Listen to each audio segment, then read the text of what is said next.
Ghislaine Maxwell is speaking out for the first time since she was arrested last year. The former girlfriend and associate of convicted sex offender Jeffrey Epstein is now facing a host of charges herself. But as she faces the possibility that she could spend the rest of her life behind bars, she is criticizing her treatment by the guards of the Brooklyn Metropolitan Detention Center, saying they stare at her as she showers and they have ignored complaints of rats in her cell. Maxwell also says she doesn't believe she will get a fair trial, which is expected to kick off in 2 weeks on November 29th. So joining me now to discuss the latest are attorney Michael Bixby and legal and media analyst Lionel. Thank you both for joining me today. Michael, let's start with you. What do you make of Maxwell's claim that she already knows she won't get a fair trial?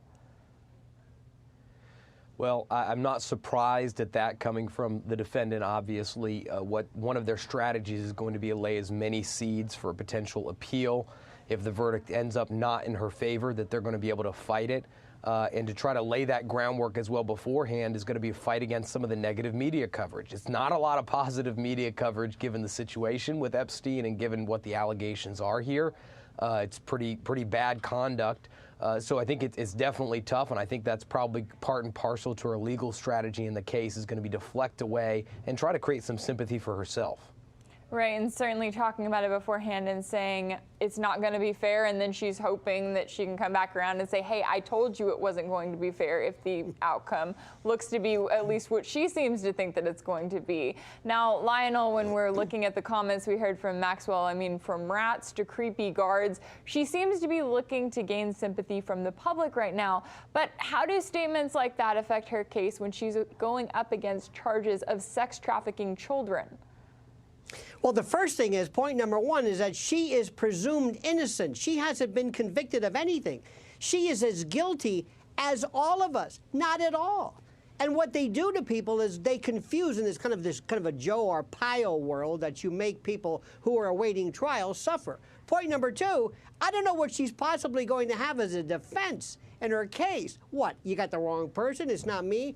But point number three, if I could pick a fantasy outcome of this, I'd have her say, turn this camera on. Let me tell you the real story. These are the people that I was involved in with Jeffrey Epstein. The following names, you'll recognize them. Shall I go through? And all of a sudden, the camera will turn off, and lo and behold, I think she'll get a better prison cell.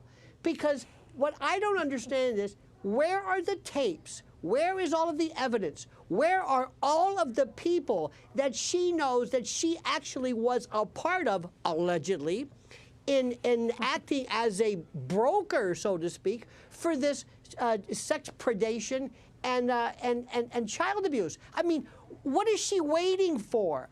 I don't understand why they haven't made a deal with her. She holds the key to the biggest sex trafficking ring in modern history.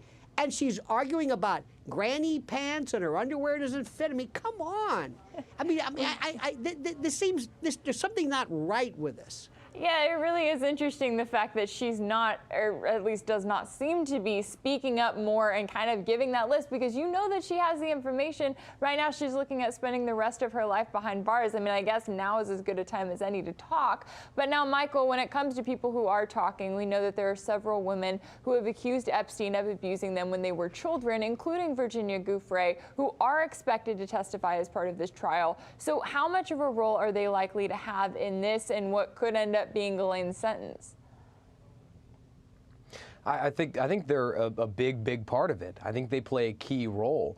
And really, if you look at it and you say, well, wait, why are they pursuing her? I think it's because she's the biggest name, the biggest link. Unfortunately, what happened is Mr. Epstein is dead. He's no longer with us, whether you get into conspiracy theories on it or not. And this is the next big figurehead for them to go against in this scheme. And so I do think that the witnesses about their personal experiences who are going to tie her directly to the trafficking through the testimony they've talked about as her delivering them there are going to be extremely important, that they're going to come across as credible and believable in order to prove her case. And you've got to think that if Mr. Epstein was still alive, would she have used some of the information she had and been able to make a deal? But right now, what deal is the government offering her? Because how important is it to them after the debacle with Epstein that that she's actually convicted, that they actually sustain a conviction in this case.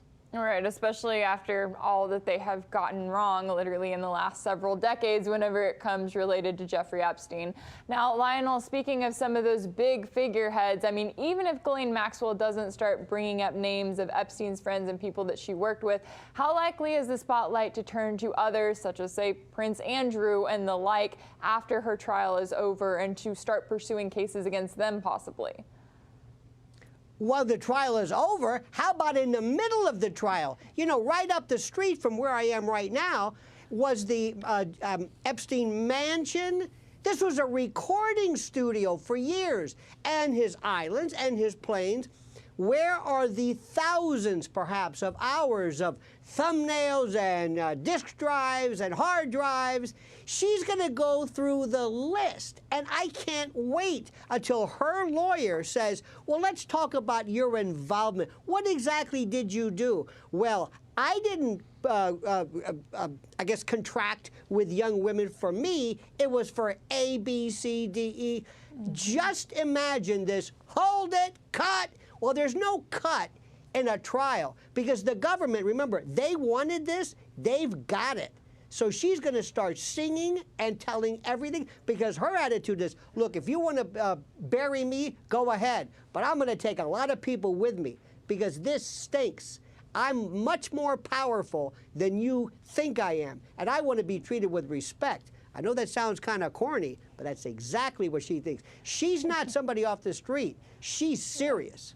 Oh, especially someone who has lived a life of luxury in the way that she has. Now, Michael, when it comes to the information that could come out of this trial, whether it's the names of other Epstein associates, whether it's, you know, the information that some of these girls bring up about what they went through, do you see that as likely to lead to even a longer legal battle even after they get Ghislaine Maxwell behind bars for once and for all?